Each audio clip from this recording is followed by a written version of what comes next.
Blue and light blue combination para sa request ng ating solid supporter at follower dito sa ating ginagawang lettering series. Yan, nagsimula na tayo at ang nag-request po ay si John Chris Lopez at ang request na ay John Cruz. Ayan. Andito na request mo, Lord. Sana makita mo ito. Sana panood mo gustuhan mo. Tuloy may share mo na rin po para mas marami makapanood at ang ginagawang video tulad ng request mo. Yan. At sa mga gusto mag-request naman po ay comment lamang kayo dyan sa baba at sa kaperting magawa lahat yan.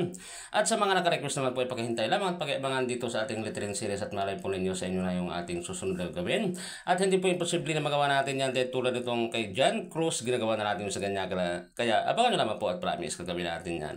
Ang ginamit natin na kulay sa kanyang request na pangalan na latex color blue. Nagmixan tayo ng talo blue, kunting puti para po makuha natin yung gandang kulay at unti-unti lamang po ang paglalagay natin.